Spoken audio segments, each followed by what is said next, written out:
Okay, this is just going to be a short video demonstrating what we've done for our train reservation system so far. Currently, we have two primary folders that do the majority of the work. The first folder is the admin stuff folder, and what this does is it first connects to this database, our MySQL database, and this contains all of the information we will need, including the trains, the train routes, the actual stations, the food on the trains, and even the users that will be connecting to the database. So, what the first folder does, like I said, connects to the database and allows the user options to change the database. And then obviously our second largest folder is the GUI folder, and it basically does the same thing as the admin stuff, except it also allows the user to see a much prettier format besides text-based. Okay, so I'll go ahead and run the admin menu first though, because it's finished and I want to demonstrate what it will do. Once I run it, the first thing it will do is ask for a username and passcode. So this is my username and my passcode. Once that is accepted, which it double checks and makes sure that the user exists, which is here, and then passcode is accepted, and then whether or not the user is an admin. If he is an admin, like I said, he is routed to the admin menu. On the admin menu, he has the option to add, edit, and search for specific information on trains. And he also has the option to add a delay to a train.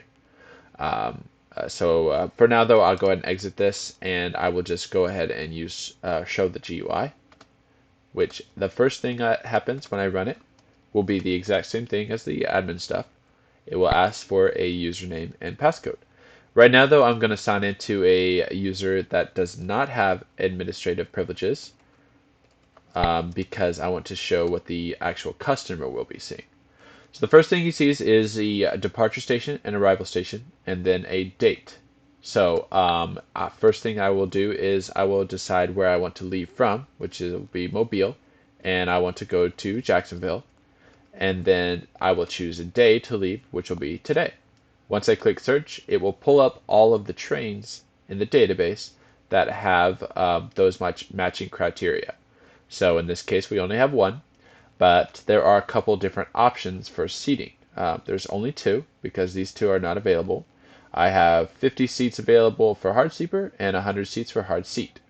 So let's say I want to purchase a hard sleeper. Once I click purchase, a separate menu with more detailed information will pop up showing the location of leave and location of arrival, the time, and whether or not it's express, and so on, even if it has a dining car.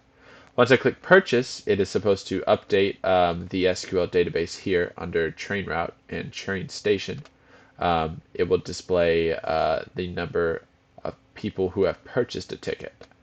But anyhow, I'm going to go ahead and close this real quick and show it again, but this time I'm going to sign in as an admin to show what is the admin can change. So once again, username and passcode. This time I'll sign in as an admin, and since he has administrative privileges, although it's exactly the same as a customer standpoint, there is an added button here called admin, and what this basically does is pretty simple. It allows the user to change the database.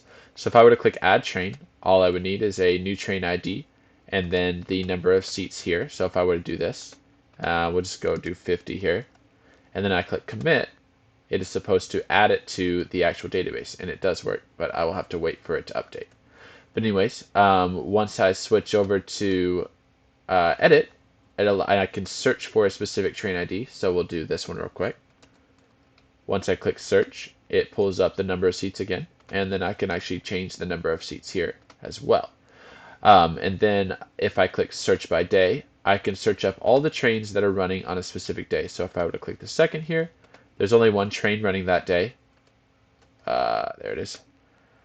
So only one pops up, but it shows the ID, the departure and arrival locations, the times, and then whether or not it's expressed as a dining car or delayed. And then once again, since it displays the ID here, then I can actually edit it from here. And then finally, the last button will be a delay menu. Right now, if I click that, nothing happens. It does work in our admin stuff folder, but we haven't changed it to a GUI yet. We are planning to, though. So if I click exit here, it closes. And then there's only one other thing that doesn't work yet, or two other things, I guess. The food menu and the tickets buttons do not work, although we are planning on adding those. We already have a food section as well as a ticket section. We just need to connect the actual GUI to the database itself. Once we click those, it will display the food options for a specific ticket, and then the tickets button will display all the tickets available. Anyways, so that's our project so far. We aren't finished with it, but this is what we've got. And then obviously we do have JUnit tests here down at the bottom, and then this is a connector for the database.